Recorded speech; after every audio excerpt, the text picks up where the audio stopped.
Let's momentarily disable or actually deactivate the preview of this modifier. So you see that there is this display here, display modifier in viewport. If I turn this off, I only see the original topology. I want to concentrate on this. So what I'm going to do right now is this. I want to go into edit mode and adjust this topology in order to have only full loops running through this object. So this is still an easy situation. It's not that complicated. But in order to understand this, I'm going to create a small scheme. Remember that here we have a loop that runs like a ring, like this, and closes here.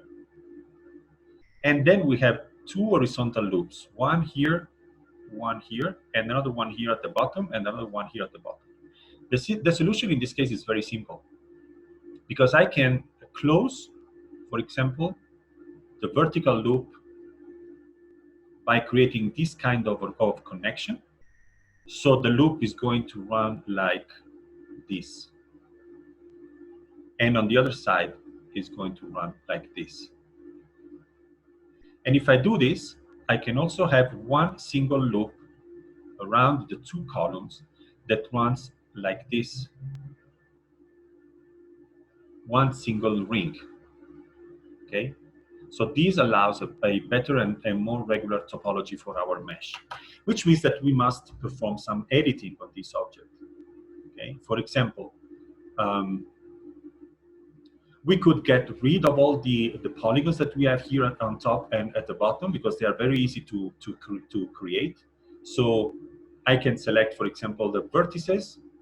I can go and select from top view all these vertices here and all these vertices here, which are basically the base and top vertices, and X, delete the vertices. I'm back to two columns. Okay. And now if I go to edge selection and select all these edges here and extrude E, scale S them, I can recreate this, and ES, create this, ES, create this, and ES, create this. Okay, so let's say we have the situation. So what we must do in this case is the following. We can still create with edge selection. We can bridge this gap here by creating a face F. We can bridge this gap by creating another face F. And now what we can do in order to avoid, I'm doing the same thing as before, but sorry, my bad. I cannot do this like with this simple extrusion. So stupid from me. I was repeating exactly the same thing, my bad. So if I bridge these two here, for example, with a face, and I bridge these two here with a face, I'm already creating a vertical loop, right?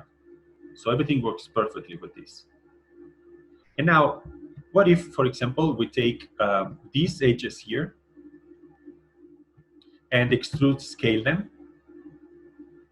okay, something like this, and then take these and extrude scale them, and then this one, extrude scale, and then these and extrude scale, something like this. Okay? The only thing that we need right now is to close these gaps here. So if I create a face F between these two, a face between these two, and a face here, and a face here, I have created another type of topology. But if I concentrate on the loops, for example, Alt-right click here, I get this, Alt-right click, Alt-right click. And this is the circular loop. Okay, and then I have this, this, and this. So the verticals actually are leaving us with these two polygons here. And we must get rid of them.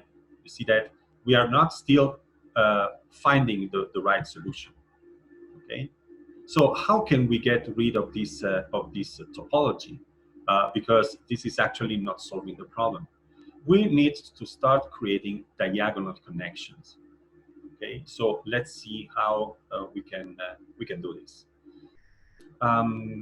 we have one stripe here, we have this other stripe and this other stripe here. And what I want to achieve is that, for example, when I select this stripe, actually I don't need it. I need this topology to flow continuously. Okay. So what we did before was simply getting rid of these faces like this, and was merging these vertices, like having them merged together and doing something like this. And then we also created this inner edge, like selecting these two vertices. With F, we create the edge, and with F, we create the edge. And then we can create, by selecting the edges, we can create this face and this face. Actually, this situation, which was the original one, is probably better than the one that we were creating. Okay. The only thing that we need to do right now is to avoid this double loop that we have here. So we must avoid this loop and this loop.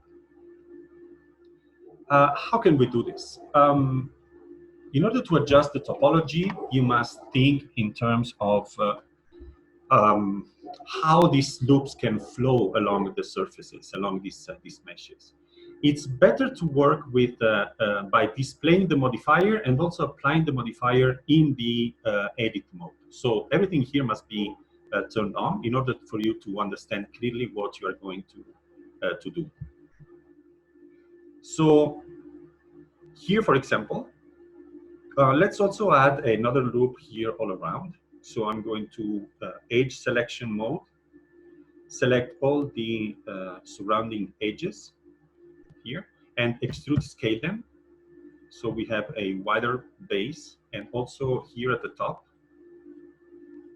let's extrude scale this. Okay, so we have this object. Now, having all these polygons here all around also allows to better understand how to solve this problem. So what I'm going to do right now is this. What if we loop cut this loop here at the center, like this? What if we created this loop? Now, what I want to do, if I concentrate on the loops, right now I have this vertical loop here. And the problem is that I have these two loops here and this being splits in this point. So what I want to do, I want this vertical loop to flow like this, and this vertical loop to flow like this. So I will have also a vertical loop here and another vertical loop here. And everything goes to these sides. So everything ends in this direction. So this is what I want to obtain in order to regularize this topology. Let's see how we can do this. So for example, if we add another loop cut, like, this is actually not a loop cut. What we're going to do, we are going to split the faces in halves. So let's go and select vertices. Okay, so I'm going to select this vertex here and this vertex here. And once we have these two vertices, if we hit the J button, we create this edge here. This is diagonal edge. We need to do this also from this other quad, another J. On the other hand, on the other side, another J. And on the other side, another J. So we are basically splitting this with diagonals. Another thing that we need to do right now is, you see that what I'm trying to do is this. I'm going to try and paint the quads that I'm going to consider. You see this quad and here, and it does something like this actually. Okay, and then we have this quad here that runs to the bottom and then goes somewhere here, and then goes somewhere here, and then it becomes this quad, and then finally it ends up like this. Now I want a part of this quad to basically belong to this loop. So I want this loop to flow here. I have this diagonal here, and I want this to flow like this. So what I need to do, I need to take this edge, this other edge, which are two edges for a quad, and I also need another edge here and another one here. And therefore, I also need another edge like here. So if I do this, I will have one loop which ends like this, and another one that turns around and end up on this side. Okay, so this is what I'm going to do right now. So in order to do this, you see that here we need two quads instead of one, and also here we need another one. So if I, for example, take a loop cut here in this direction, I now am creating a two quads in this area. Okay, and I need this vertex here to connect to this one. So I'm going to J this. And now if I select, I go into edge selection and select this diagonal edge, I no longer need this. Okay, so I'm going to right click and dissolve this edge. So if I do this, you might see that I have one quad coming down like this. Then this quad becomes this quad here. And then this quad becomes this one. Okay, so I have created this deviation for the inner loop. On the other hand, I have one problem right now because you see that this quad here converges here and stops. I need this to flow also. Okay, so what I'm trying to point out in this editing is that adjusting the topology in order to create this double column set of quad here is extremely complex because you have to understand each time each time is different. You have to understand where you must split the quad into triangles and how you must reorient the flowing of the loops. Okay, of course there is a more simple technique in order to do this, and the simple technique is using another approach in order to do this. For example, what if I add inside this same object, edit mode, what if I shift a plane? You see that it has the same modifier applied, so I'm going to not visualize this in this moment. What if I take this? I scale it along the x direction in order to have a stretched aspect for this. And then I control R, create loop cuts. So for example, I need two columns, okay? So if I need two columns, I need at least this kind of situation. But let's give more room for playing. So 4 cuts in this direction, and also let's take 4 cuts in this direction here, like this. Now I have faces. If I take all this plane here, all this one, and shift D, duplicate it vertically like in Z, and I work like exactly on top of the lower surface. So if I delete these faces and I create the column by selecting the edges, like these edges here and these here, and bridge edge loops. This is something that we did with the complex surface that we created, the continuous surface. Now we are doing it like vertically, okay? Now, if we take a look at this topology here, this one, which is basically the same, you can simply adjust it to look like exactly like this. We have a more regular situation because we started from a grid, okay? So in this case, for example, if we select this, and this, we have these loops, okay?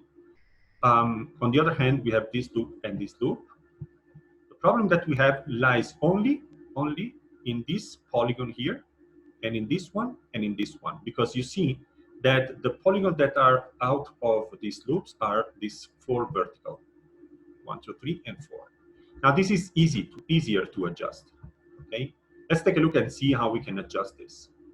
So let's concentrate on the longitudinal loops. So I have this one, and I have this one, and I also have this one. Okay, so the problem is that I am not considering this polygon here when I create the longitudinal loops. So what I can do is simply this. This is going to be easier than the previous scenario.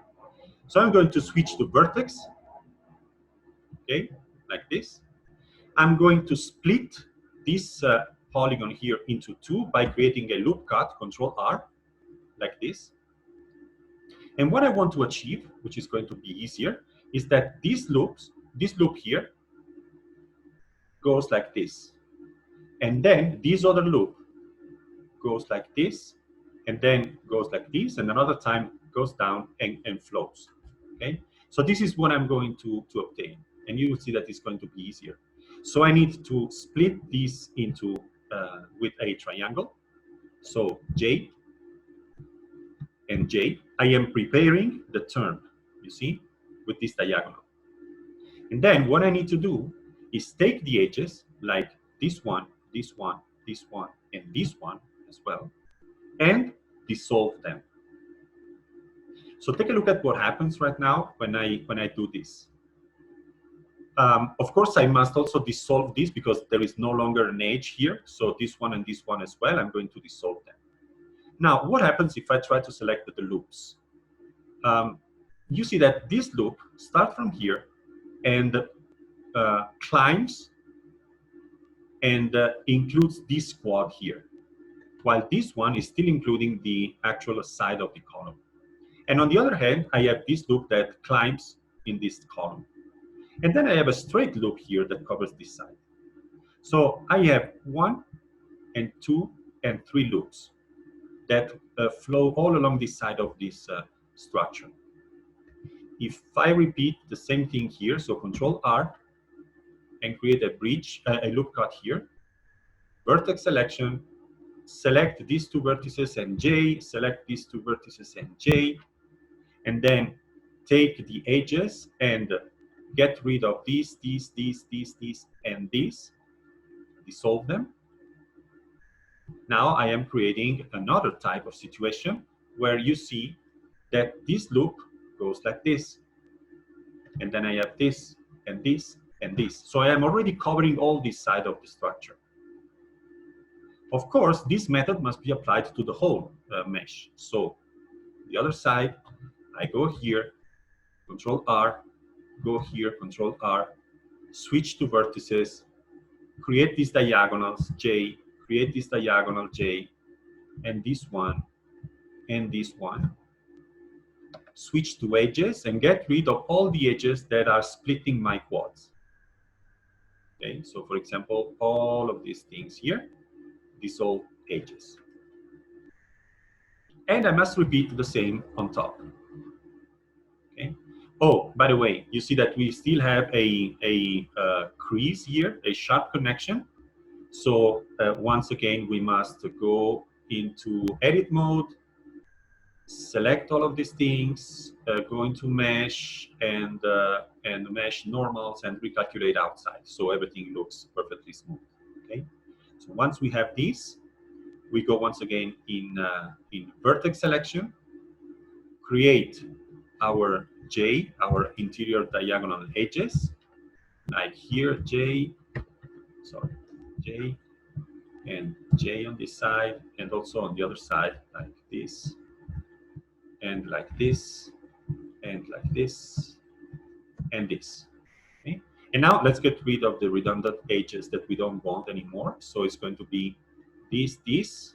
Why these two? Because the quad that is coming from the column must have this diagonal edge here and flow directly to this point. So the quad must become this one in order to turn around. So I get rid of this and this because they are splitting the vertical quad, and also of this and this because they are splitting this quad here that must reach the same diagonals. And consequently, I must get rid of this chunk of edge. So everything that you see here that I'm selecting will disappear and leave place to continuous quad flow. So right-click, dissolve edges. This is the structure that we are looking for. Okay, so this is the actual final result that we are looking for. Why? Because if I go to face selection and start selecting the loop, you see that I have this loop here. Shift Alt right there, Shift Alt click this loop, this one, and this one. Okay, and on the other hand, I have this, and this. And the only thing that I miss, well, and on top, I have this one, and this one. The only thing that I'm missing are the three interior loops, like this, which is one ring on that side, and then this one, which is one loop, closed loop on the center, and this, which is the outer loop on this other side. So you see that topologically speaking, we did quite a job here, but this is fundamental in order to have this topology flow regularly all over the surface, no matter the shape. Of course, if you work with more complex shapes, you will have to struggle a little more in order to adjust the topology. But this is something that it's worth the effort. Let's get out of this fancy organic shape and let's see what happens with this continuous shape. This is going to be a little more difficult. Actually, I don't want to see the modifier applied. I want to concentrate on these loops, actually. So if I consider this loop here, this, and this, you see that, and also this, of course, you see that what we are missing with this loop, and also the upper ones, like this, what we are leaving behind are all these faces in this direction. We must include these faces in our loops, okay? So the method could be exactly the same as before. I can take, for example, a loop cut, Control R here, like this. And so if I do this, I can switch to vertex selection, create this edge like J, create this edge like J, and then go into edge selection and get rid of all these edges, like dissolved edges. And so we have one quad, as you can see, for vertices, and then we have one quad climbing here, and then we have one quad here and one quad climbing. Okay, so the method is always the same. If you want to avoid reaching the edge, like I did right now, because I just have one loop here, you can prepare things by either adding another line, another stripe of polygons all around, or you can Control R and create a loop cut in this direction. So you don't need to get to the border of your object, okay? And same thing, I'm going to do it right now here on top, okay? So if I repeat this, I add a loop cut here in this direction. I switch to vertices, select this, J, this, J as well, and then take the edge selection and get rid of this, but also this here, and dissolve edges, okay? And we must do the same here on top. So let's go back to vertex selection, select this and J, switch to edge selection and get rid of all these C of edges, dissolved edges. Okay? So you can see that now everything here is quad. And if I switch to face selection and alt click here, and alt click, and alt click, you see that now by selecting the edges in this direction, I can cover the whole column. Okay, so the same thing, I must do this. I must do it on the other side. So I'm going to do it quickly, so we don't waste too much time. Like this, let's go to vertices and Control R, and this J, and also like here, J and J, and then select edges and get rid of all these edges here and all of these edges here. So dissolve. We have prepared the other side. And now the problem is here. The problem is what happens here in this area, because this is going to be a little more complex. So adopting the same method, we should do something like this. Control R, and then Control R in this direction in order to break this column into two chunks, and Control R in this direction for the same reason. Okay? So if we go into vertex selection, we should make a edge, diagonal edge, another diagonal edge here, and also here on top we need another loop, of course, and also here we need this edge and this edge. And if we do this even for the other column, we have this edge here and this edge here. And also on top, edge and edge. Now, if I go to edge selection, which are the edges that I must avoid, that I must delete? There are these two here, but these two flow all over till they find the border. So I need to get rid of all these edges, all of them. I cannot have an edge that ends up in a vertex where there is no corresponding edge on the other side. And also here, on the other hand, I must get rid of these two and all of this line of edges that I have here. Okay, and also on top, it's the same. I must take these two here, this one, this one, this one, this one, and no, not you, but you. Okay, and also on the other hand, I have these, and all of these edges. So if I dissolve this, now I have a regular topology. But we have a problem here at the center. The edges are quite, let's say, touching each other. But remember that we have a modifier. Okay, so there will be some smoothing going on. So let's see what happens to the loops. Okay, if I go into phase selection and select this, I have this loop here. If I select the next edge, which is this one, I have this loop here, flowing like this. And then I have this other loop here. On the other hand, if I select this, and this, and on the other side, this one, and this, and of course the top ones here, I am covering the whole object. Okay, so everything is working pretty fine in this new solution. So you see that the more complex the object, the more you have to struggle with topological editing in order to have the loops covering all your surface, all the object, without leaving any polygon behind. Okay, this is the trick.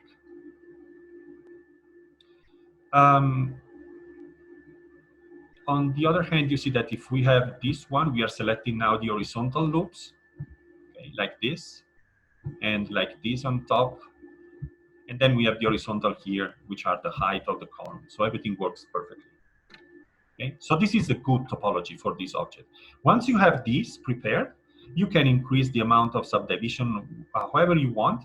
You will always have the loops flowing. As you can see, when you see this kind of let's say crossing that you have here, like this, you know, this is something that it's perfect for us, because it means that all of these stripes you see are bending and flowing like this until this very edge. Okay, here something happens, and then we have from this edge to this other one, like in this corner here, all the stripes are flowing like this. And then there is this other angle here where the stripes flow simply in this direction. They bend eventually, but they flow in this direction. Okay, so this cross here is perfect, and you see it is maintained no matter how many subdivision we create here. Okay, you see this crossing here, it exists from viewport 1, so one subdivision, up to whatever you want. See, so it's perfectly clear what type of loops we are dealing with now.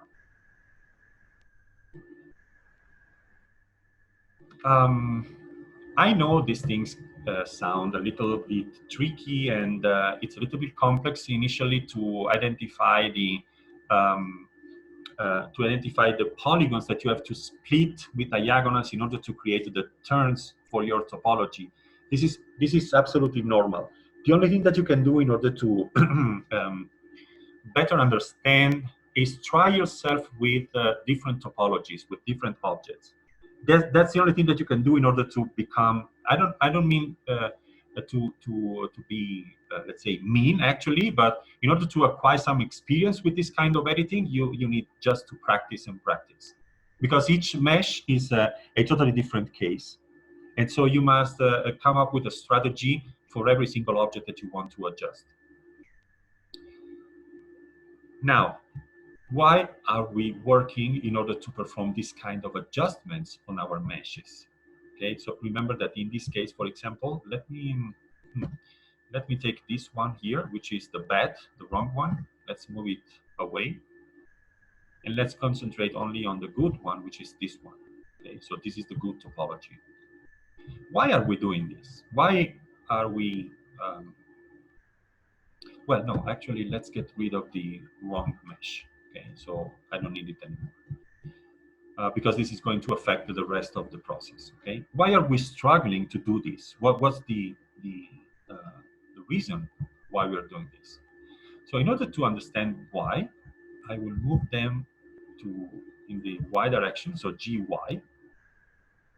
in order to free some space here in the origin, because I'm going to add another object like a plane. Now, the next step is the creation of those. You saw the image that I showed this morning, or well, a few hours ago, of these stripes that flow along the surface of the objects, right? So what we are going to do right now is exactly that thing. So we are going to create this kind of, well, something like Zaha Hadid striped surfaces, okay, based on these topologies. This is made possible by using a Blender plugin, a Blender add-on, which is called Tissue. If you hit the N key on your keyboard, you will have this other bar that appears on the right. Okay, and if Tissue is installed and active, it is present here. You will find this tab which says Tissue. Okay. If not, if you don't see it, you must go into Blender Edit Preferences. This Blender Preferences window pops up. It should open directly in the add-ons section. You can browse, you can search for Tissue. And once you find it, you might have a couple. It depends on the installation. It depends on if you added some custom version of Tissue. But nevertheless, if you have two, select the newest one. So you see there is a version here. So select this one and just tick this checkbox here. So it is installed.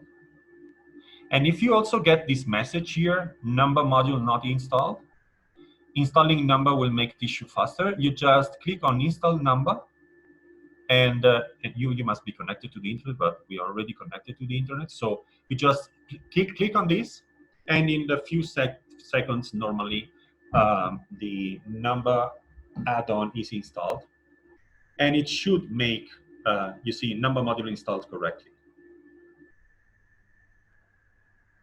Oh, if you don't see 3.43, it means that you should, it depends on Blender version. And also, the Tissue add-on is actually an open source add-on that you can download from GitHub. If you want, I can send you the link to the download page, but it should not affect actually our workflow, because this is going to work also with the older version.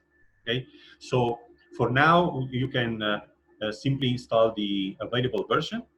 So just click on this checkbox here, activate this checkbox here, and before closing this window, go here and save preferences, unless you have autosave preferences, but save them so that next time you open Blender, you will have Tissue activated. Okay.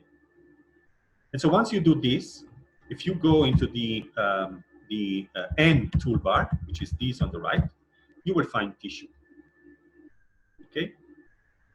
So what does Tissue do to our object? Well, actually, it's conceptually speaking, it's very simple. You have one module, which is this one, and you can apply this module on a target object. That can be any of these objects here, or any other object that you might want to use. Now, let's have a look at how Tissue works in general before using these three objects here. Okay, so I'm going to hide my three base geometry, and I'm going to create, for example, Shift A I'm going to create a, I don't know, a cube like this. And I'm going to take this cube and just apply a subdivision surface modifier like this.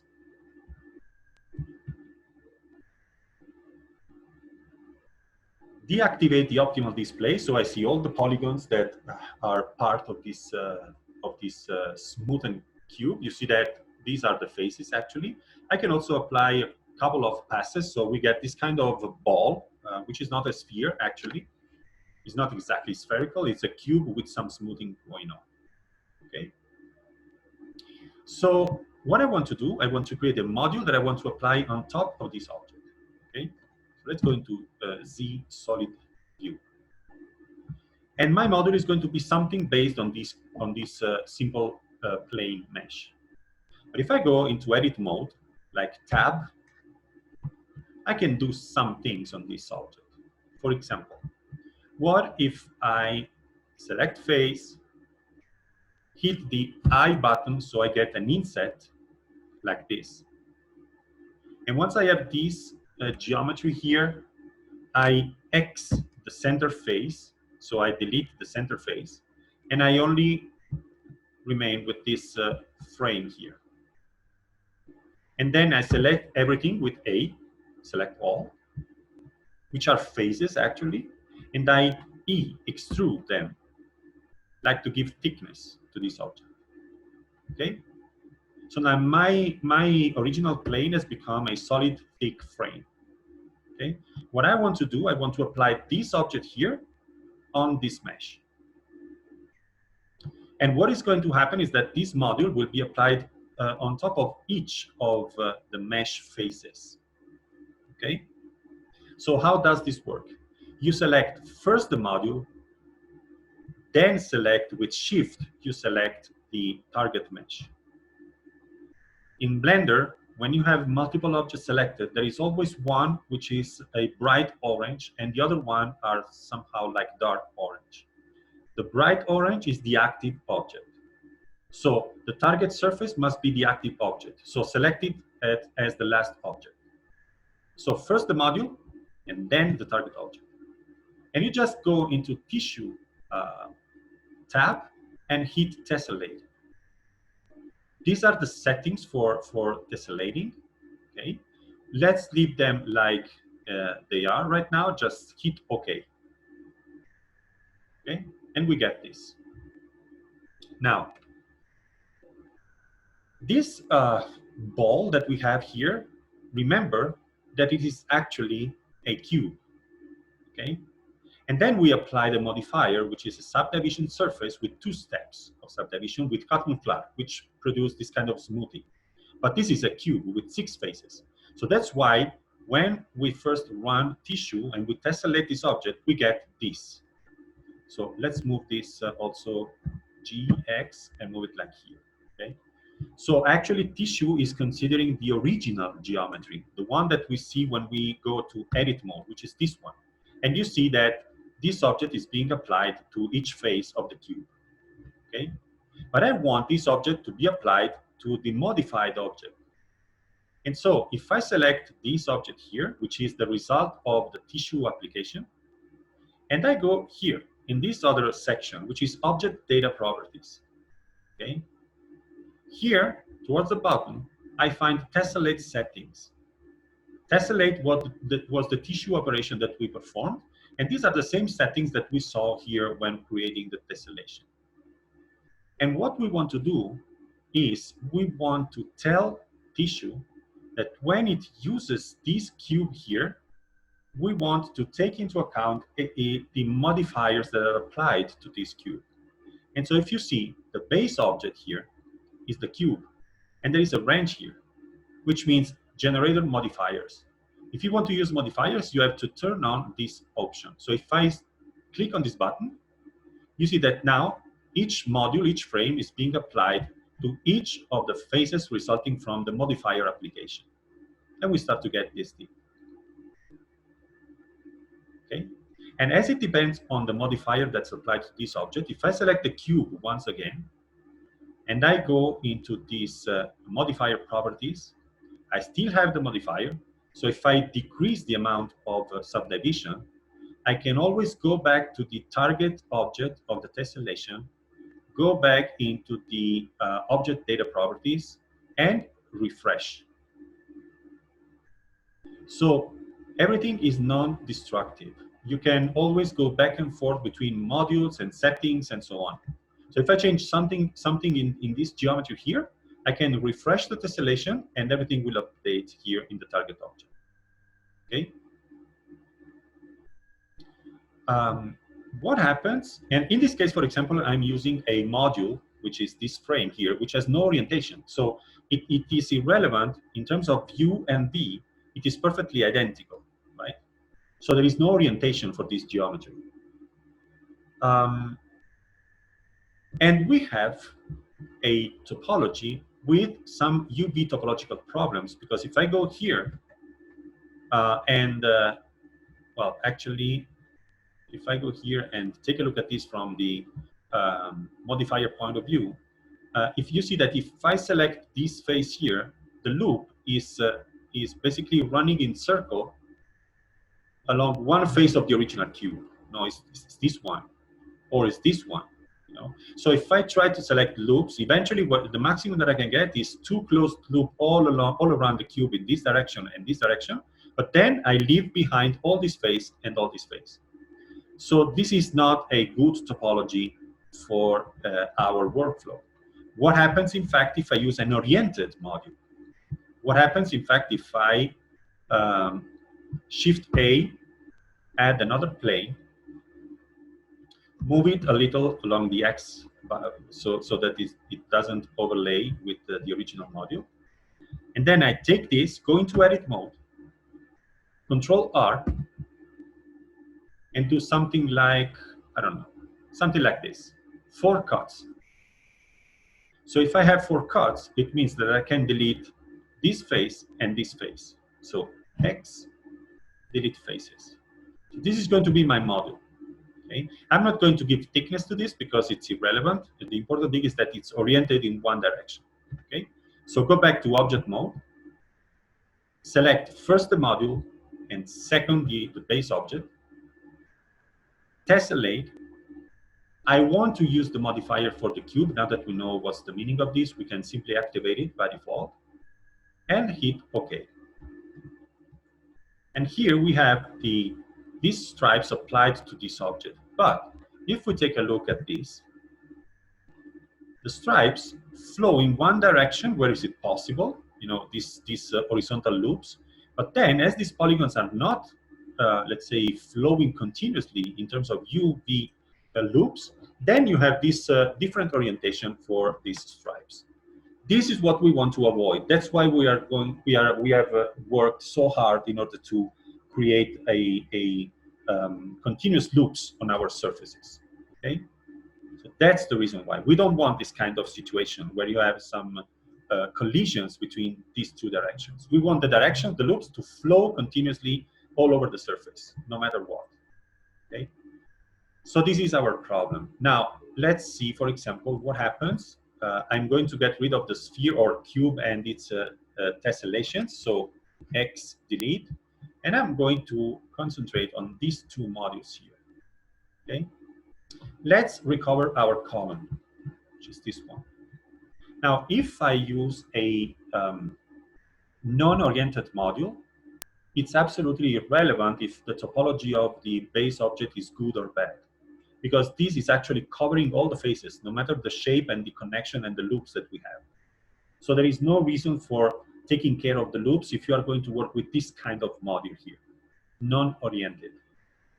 So the result will simply be to select this, and then tessellate using modifiers. Oh, there is no modifier applied to this because I simply confirm the application of the subdivision. So this is the actual object. There is no modifier applied. So you simply hit OK, and then you have the tessellation like this one. So this is pretty straightforward. There is no major issue with this thing. What happens if I use this? with this column. At this column, there's a regular topology in terms of loops. Then if I do the same things that we did with the sphere, if I tessellate this and hit OK, I start getting a more regular configuration of stripes, because you see that that phenomenon of intersecting stripe is not happening because the topology is perfectly taken care of. Okay, so in case of oriented modules, then you must have this kind of topology. Okay, and the same happens, for example, with our fancy organic shape, which was basically adjusted. So let's move it here and here. Let's move it here so I can simply copy it in the y direction. So once again, I'm not interested in this one. It's evident that it will always work no matter what's the topology of the mesh. But if I work with this one and with this kind of object and tessellate it and use modifiers, because this has modifiers applied, and hit OK. Now let's take a look at what happens in this case, because this case is a little more complex. Okay, so I'm going to move the tessellation like this. Apparently, things are not working. Apparently, and there is a reason why things are not working. These loops are based on the UV directions. Okay, so there are U loops and V loops. This is the feature that I was taking care of while creating this kind of change or edits in my original mesh. Okay. Now what I'm missing here is tell tissue what's the UV orientation of this mesh. So everything is set properly. The mesh topology is perfect. The module is oriented, but the orientation of the module changes according to how Blender actually is interpreting the UV orientation of these faces. So what we must do is this. We must go inside this object in edit mode. We must select one face, no matter what face. Whatever face you might want to select for this object, it's absolutely the same. Then you go into UV and you reset the UV. So actually we are cleaned up all the UV information for this object. Okay? And now we must rebuild the UV information. How? According to any of these faces.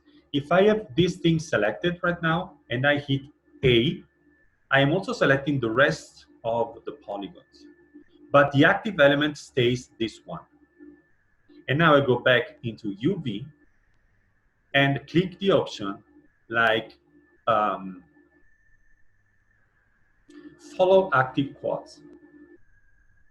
So it's the active quads that it's determining the flowing in the U and V direction. It says what kind of criteria you want to use, but simply hit OK here. Don't worry about it.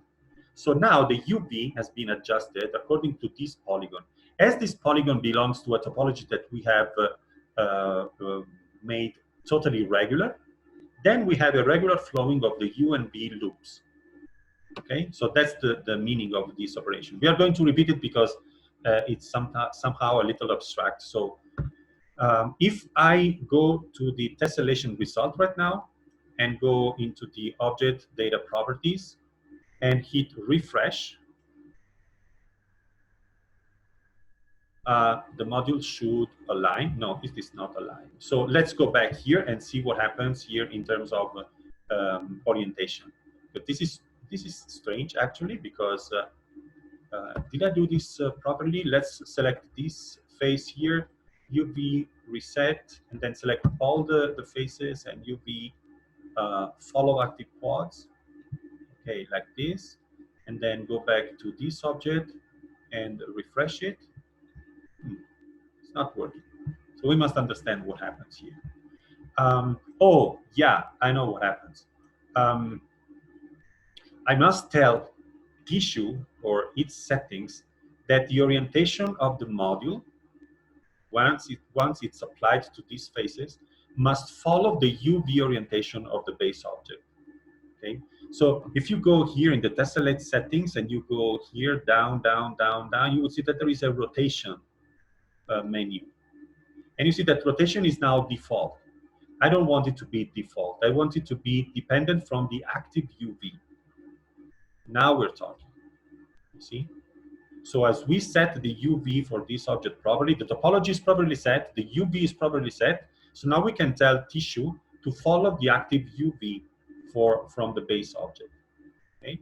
So let's take a look at this object. Finally, I'm going to simply visually analyze this. You see that all the stripes flow, and then they split here, because here is where there is the splitting of our topology. Remember the three intersecting directions that define the loop's orientation. Okay, so there is one loop that flows in this direction, one that climbs here, and one that climbs down. Okay, and now this also means that our module is actually oriented like along the cross section of the loop. It's not aligned with the loop. But once we define the rotation by active UV, if you make one shift, like shift to 1, you see that now the stripes follow the actual loop orientation. Okay. So now I'm using a 3 stripes, so it's quite dense as a loop. But anyway, you can simply create regular stripes. We will do this in a while. So you see that now the stripes flow, and then when they reach to this point, there will be the module that lie on this side, like on the left of this edge, will flow continuously alongside, while the module that lie on the right climbs on the tower. And here we have closed loop inside this ring. And on the other hand, we have these C-shaped loops. Okay, so we are creating finally this kind of nice object, nice shapes. Very complex if you think about it, but in the end we are handling this with very simple tools. And if I go back to this object here and go back into the modifiers and increase the amount of subdivisions, I get a smoother object, more polygons, smaller polygons. So if I go back to these and object data properties and refresh, I will have thinner stripes, which means a higher resolution object. But this is always giving us this kind of faceted result. Okay, if you don't want this to be faceted, the solution is not only to smoothen up this the base object, but it's also taking this object, which is another mesh object, like separated by the original one, depending on it, but it's another object. So you can also apply modifiers to this, like applying a subdivision surface, and you see what happens. Now we must take care of another aspect. And what's happening here is the following. This is, what is it? Okay, this is the module, right? I told you that this module is being applied to each face of the base object, okay? So it means that the fact that along the object we see continuous stripes doesn't mean that we no longer have the polygons of the mesh acting. So let's say that this is one polygon, like this one, and this is another polygon, right? So this module here is being applied inside one polygon, and these are the 3 stripes, 1, 2, and 3. And then it's being applied inside the other polygon. So there is this stripe, and there is this stripe here, and there is this stripe here, okay? This is one object. This is another object. They look continuous, but they are totally separated here. This mesh is not weld. So this is one face, this is another face. What happens if we apply a Catmull-Clark subdivision to this object? Well, they are basically rectangles, okay? The Catmull-Clark, what it does, it takes an algorithm that splits the quad into 4 and then smoothen the edges, like taking this thing here. So this is what it does. It creates 4 quads, but it also smoothen up these edges, like rounding them in an oval fashion. And that's why along the object, you see that this kind of small ellipses or ovals start to appear. Okay, each one of them is one of the rectangle of the module being smoothed by the Catmull-Clark algorithm. How can we avoid this? What we can do is actually tell tissue that I'm in edit mode for this module. Okay, tell tissue that when this, let's go into edge selection, when this edge meets another edge, then they will merge together. So which edges I want to merge? This one, and this one, because they will be in contact with eventually this one, and this one. So if I select these 6 edges right now, and I right-click with the mouse, I can mark these edges as seam. Seam means basically stitching, right? So the seam is the line along which you stitch things together. So if I mark this as seam, they become red, as you can see, and that's all I need. I go back to object mode with tab. Remember that this object here depends both from the module and the base object. So I don't need to redo things. I just need to update things. And if I go into object data properties, and I go here at the bottom, you see that below rotation, you find merge. And if I activate merge, it is actually using the edges that I marked as seam in order to blend, to merge together all these stripes. We can see this in solid. And you see that now, when I also, even if I apply a Catmull-Clark subdivision, you see that these stripes are no longer being separated or split. So if I increase the amount of repetition for this, I get an extremely smooth aspect for these stripes. Okay, so we are getting to our final result that we were looking for. And remember also that as this plugin tissue is non-destructive, at any time you can, for example, reshift the rotation, always following the UV plots, and you can get other nice results like these ones, for example.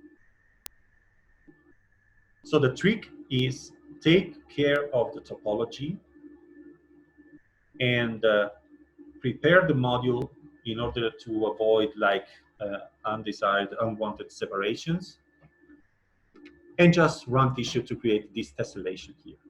And you must take into account the UV orientation, the UV, let's say, mapping of the base object, only if you are going to work with oriented modules like this one. If you work with non-oriented modules like this, there is absolutely no need to take into account the UV aspect of your mesh, because actually there is no difference in rotating this 90 degree. Okay, so that's the reason why. Is everything clear? Do you want me to repeat something for this process? Because this is the core process that we are creating today. Just if you have questions, just this is the right time. You can also turn on the microphone if you want, and just ask live. Okay, Sagar is clear. Good so far. Perfect. Very nice. And last but not least, we still have the continuous surface, which is this one, okay, which was a little more tricky to adjust. Let's see if everything works also with this one. So I'm going to switch to wireframe. I'm using the same module like this. So shift click on this, tessellate. It has modifiers. Use modifiers is already active. Okay. And we want to merge. We can also activate the merge directly from here. Okay. And let's hit OK. Yeah, Sagar, question. Yeah, am I audible? Yes. So for for non-oriented models, I believe, like I'm just going a little out of context, but we can probably use tools like pufferfish to immediately. Is there a Like, can you just brief me on the difference, primary difference between the two tools? Which tools? Pufferfish and this process that we are going right now? Yeah, I'm only familiar with pufferfish with Yeah. non-oriented models.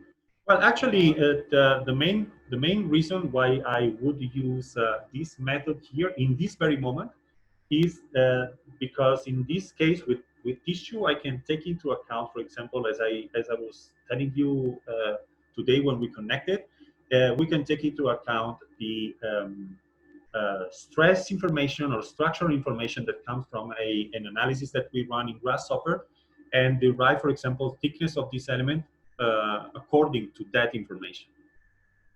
So that is probably, not sorry? pufferfish.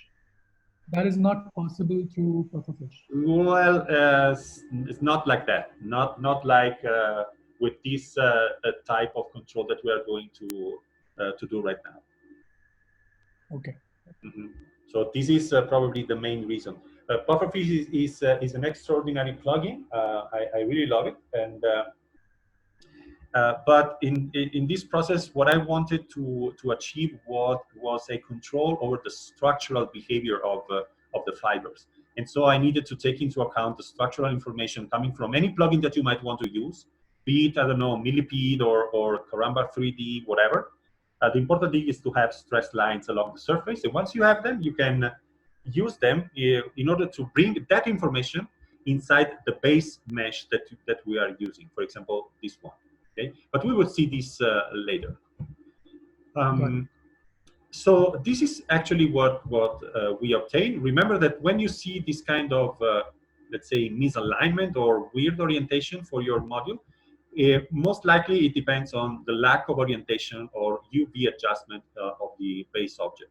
So remember that you must select the object, go into edit mode tab, go into face selection, select any face that you want. It doesn't matter if you adjusted the topology properly.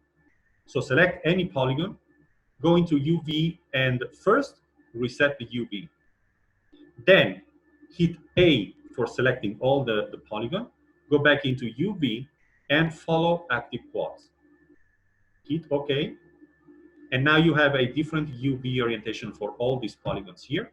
And then you go into this tessellate object and go down to rotation, and instead of default, you select the active UV.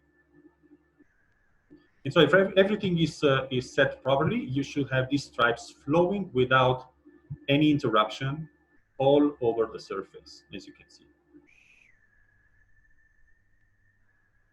So the main thing here is to have perfect control over the topology of the mesh. You cannot rely on a standard mesh. You always have to define this kind of bifurcations here, like these wide joints. And this is what makes the flow continuous all along the surface.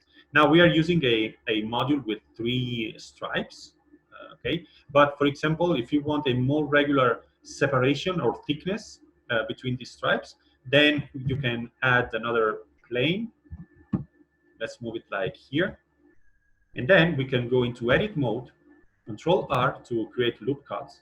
And then what I'm going to do, I'm going to create like uh, 3 cuts, and not 4 as we did before.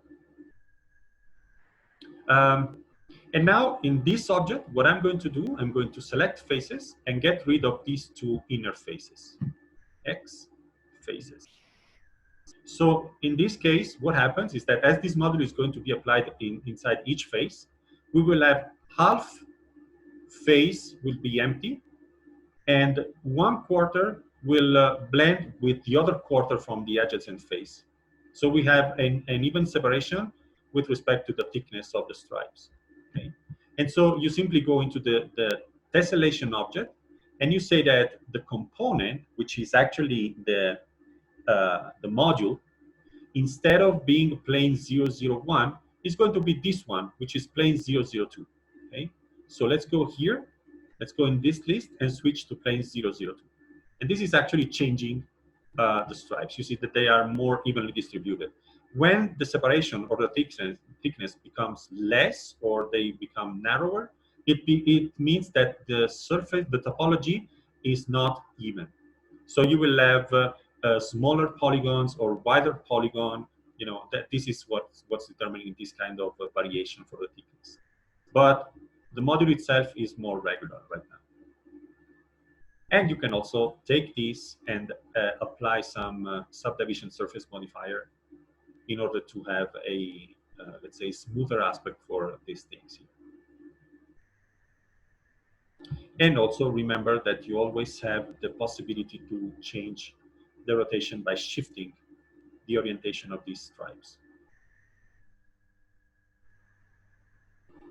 Now I'm using a simple uh, flat module, but you can use whatever module you want. Okay. Once you have an oriented UV mesh, base mesh, you can use any oriented module. So for example, what if I add another object, like for example, another plane, which is going to be plane 003, just remember this. And what I'm going to do, I'm going to loop cut this in edit mode. Loop cut like having 4 cuts. I'm going to get rid of these 2 faces, delete faces.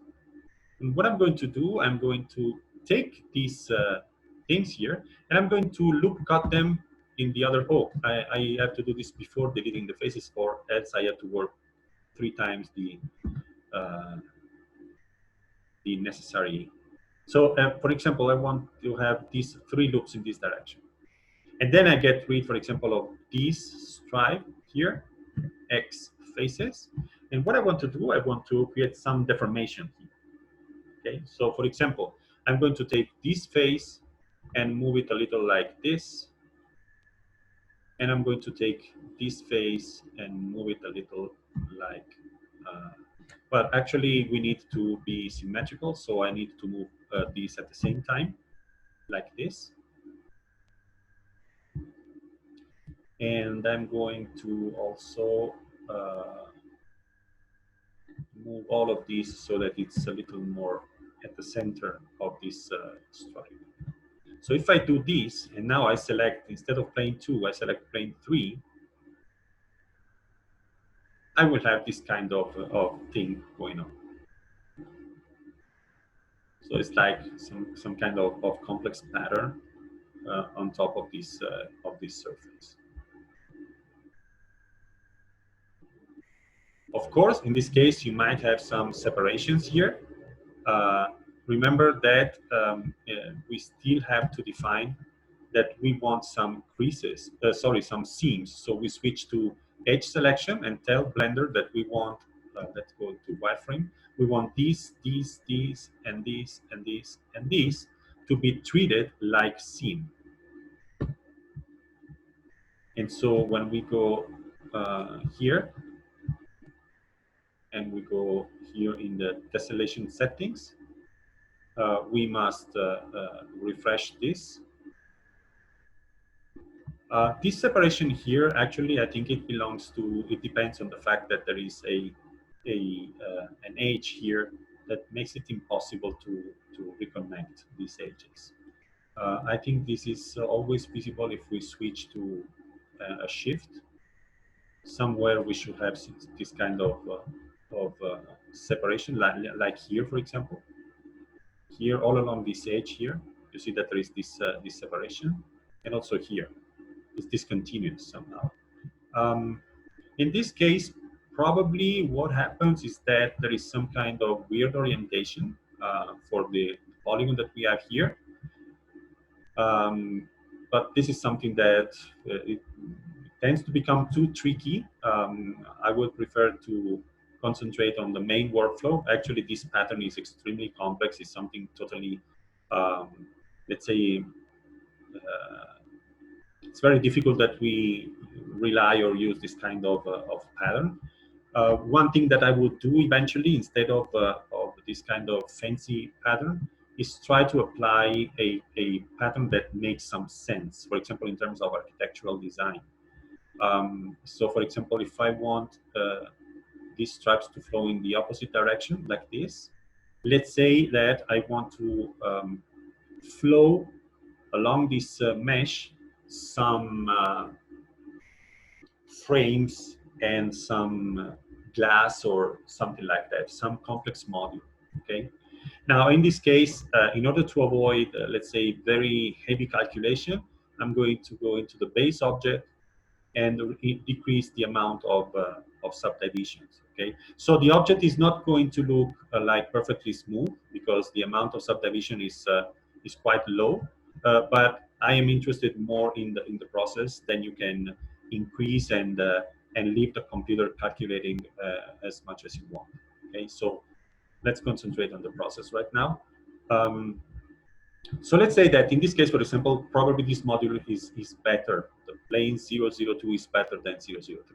So if I go and hit edit here in edit mode, and I can select these faces and extrude them E like this.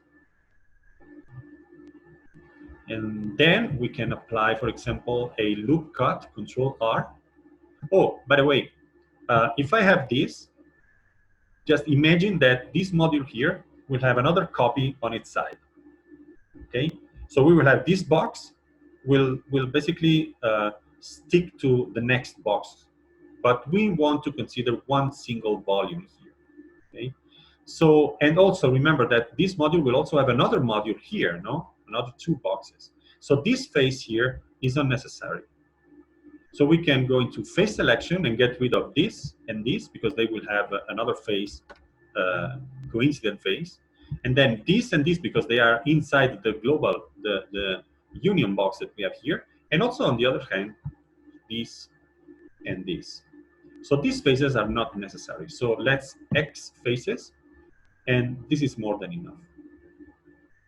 And then what I'm going to do, I'm going to take these inner faces here, and I'm going to loop cut them with Control R, couple of loops, and Control R, couple of loops here. And then I'm going to select this face and this face. And I'm going to, well, actually, I'm not going to delete them. It's not convenient to delete them right now. What I'm going to do, I'm going to scale them. I'm going to S, Y. Scale them only in the Y direction, something like this. Okay? And then what I'm going to do, I'm creating a frame right now. Okay, so I want a glass here and a frame all around. And so I need to create this beam here, this connection. So I'm going to do edge mode, select this, this, and this, and this, and this, and edge, bridge edge loops. And I have this one. And on the other side, I need this, sorry, not this one and this one to bridge with these three. So right click, bridge edge loops. Okay. So this is going to be the frame. And inside this frame, I also want some surface going on. So I can, for example, loop cut here with a couple of loop cuts. It's going to create a closed loop because now we have a unique stripe of polygons. I'm going to select faces. With Alt click, I can select the whole center loop of faces here, and X delete all these faces. And now I go into edge selection and select with Alt click, I select this whole loop of edges. You see here at the bottom, and hit F, face. And also Alt and click on the upper edge, select the other loop of edges, and hit F. So this is going to be my module. Okay. We have a thinner surface here, which is thinner part, which is the glass eventually, and then we have a thicker part, which is going to be the frame. Okay. The only thing that I miss here is to mark the edges that I want to to merge together. And they are going to be all of these here, and this here at the bottom, and also these, and also these at the bottom and these at the bottom.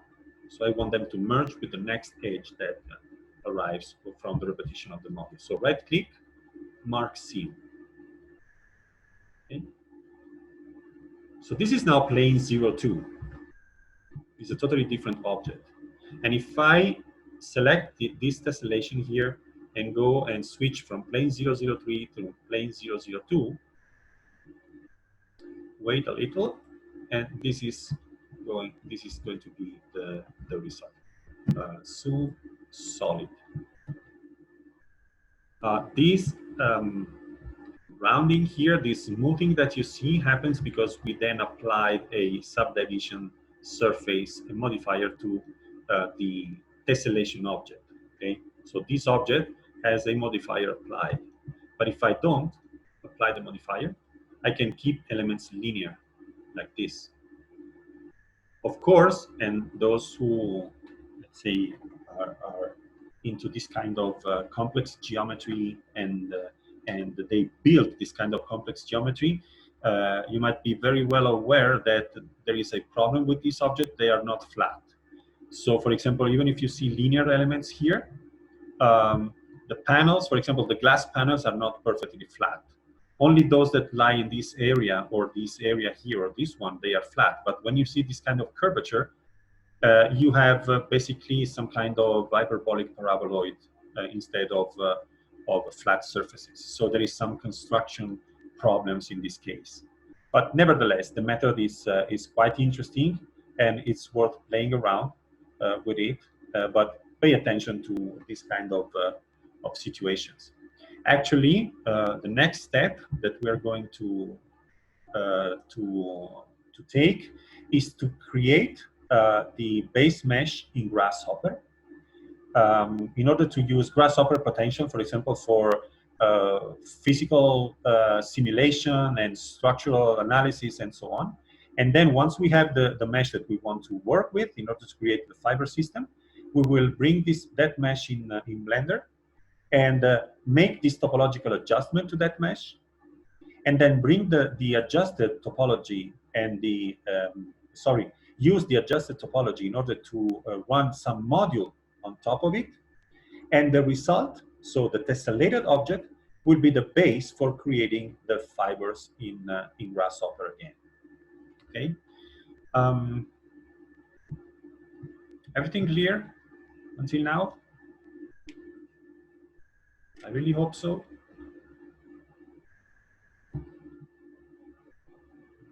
Just a quick feedback from you. Okay, yes.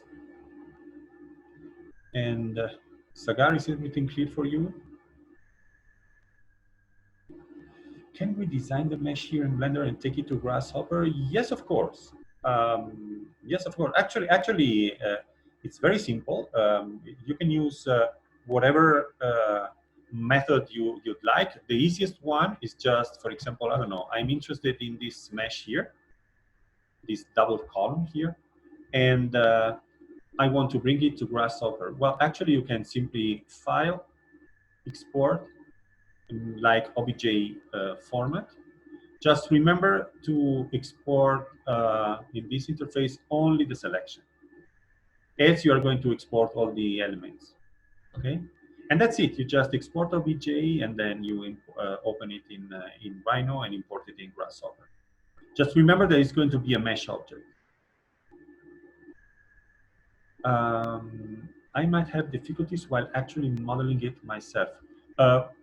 What exactly, Atish?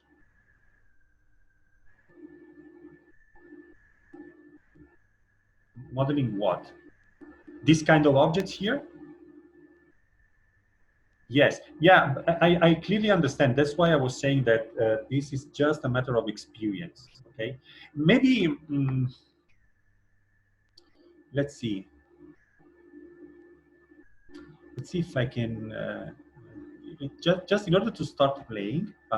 Well, I understand that in this case, for example, the thing is absolutely complex, right? So I clearly understand what's your concern, but let's do something in order to simplify this a little. Eventually, if uh, if we, for example, do something like this, let's add a plane, okay? Something like this. Um, Instead of well, no, not the plane. Let's add a mesh cube. Okay? So let's say we have this thing here, and let's scale it in the z direction, as z, and scale it up. Okay? So this thing is actually a capped solid.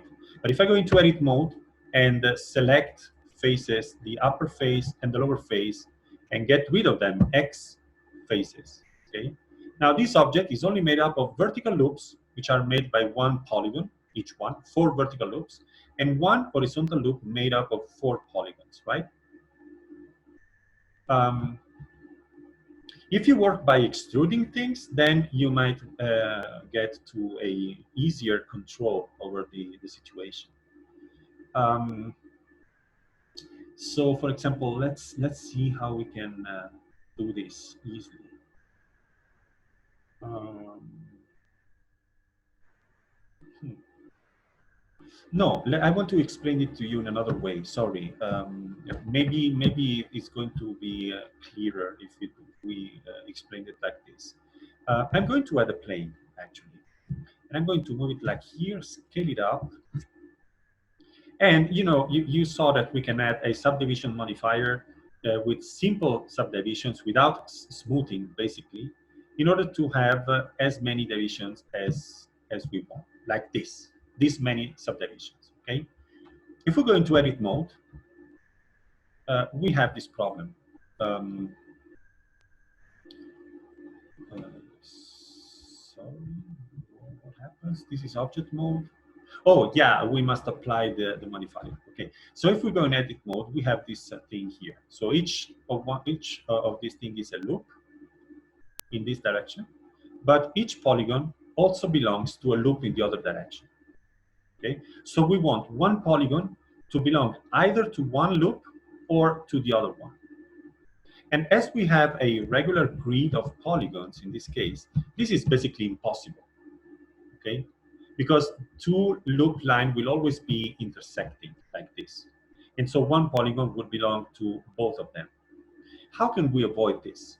How can we change the topology so that one polygon belongs only to one loop? We must create turns. Okay, now creating turns is not a unique process. There are infinite solutions. Okay, so if I shift dx this one, I have two identical grids. So let's say I want to create continuous loops along this mesh. Okay, one thing I can do is something like this. I can consider, for example, I can split this square into 4 squares. Okay, and then, for example, if I want to get unique loops, if I split this into 4 squares like this, like with these diagonals, and I want to create unique loops inside these areas, I can, for example, say this loop is going to start from here, it's going to run like this. It cannot exit this square, so it must turn in this direction and exit like this. If I do this, I will have to do this also for this one and for this one. This is the only singularity that we have inside this topology. At the same time, I must do the same here. So having this loop and this loop and this loop, and at the same time here, so like this, and at the same time here.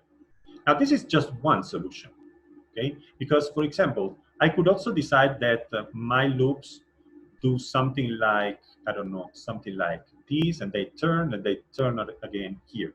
And then here they do something like this, and then here they do something like this, right? So in this way, for example, I will have only, let's say, longitudinal loops, something like this. And I have this singularity here. Okay, this is something that I cannot solve with this topology. So in order to create these kind of things, you must understand how to split these quads. For example, let's say we want to work with the cross subdivision. Okay, so if you want to do this, you must force this loop to turn this way. In order to turn this way, it means that you must split this quad in diagonal.